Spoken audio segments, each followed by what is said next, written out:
Hello everyone, it's Dr. Wolfe here, and in this video I'm going to be going over the carbon cycle. So let's start off with the atmosphere, where carbon is in the form of carbon dioxide, and through the process of photosynthesis, plants are going to take in that carbon dioxide to make glucose and other organic molecules. They want some of the glucose and other organic molecules for energy, so they are going to break them back apart to get that energy, and in doing so, that releases CO2 back into the atmosphere.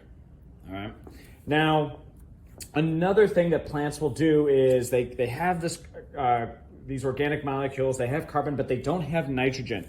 So using this card, we're just going to ignore the decaying for now. The nitrogen and carbon trade, what plants are going to do is they're going to give microbes in the soil some of their organic molecules, some of their carbon, and in exchange, the microbes are going to give plants nitrogen. So now that carbon is still in the same form, other organic molecules like glucose. All right. Now, these microbes, all right, we'll come back to the microbes in a sec. So let's go to the animals. So these animals, they are going to eat some of these plants.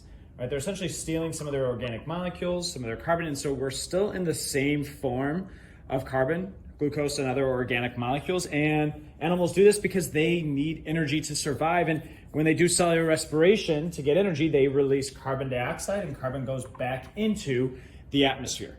Right? Now, eventually these animals will die, or these plants will die. And now they're on the ground, and what ends up happening is these microbes in the soil start eating them. All right, that specific process of microbes eating them is called decaying. So we're going to have our animals, or the carbon in the animals, go into the soil, and then we have the same thing with plants here, and again, that's decaying there.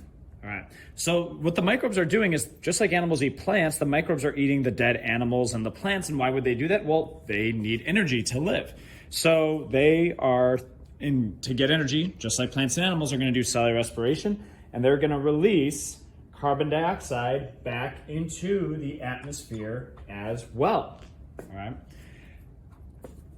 Now, not all that carbon is going to go back into the atmosphere, because microbes are also made out of glucose and other organic molecules. A lot of that carbon is going to stay in the soil as well. So this would be a natural process of the carbon cycle, but humans have been altering it, right? Because we are burning fossil fuels in the form of oil, natural gas, and coal. And when we burn them, that's the process of combustion, we release extra carbon dioxide into the atmosphere.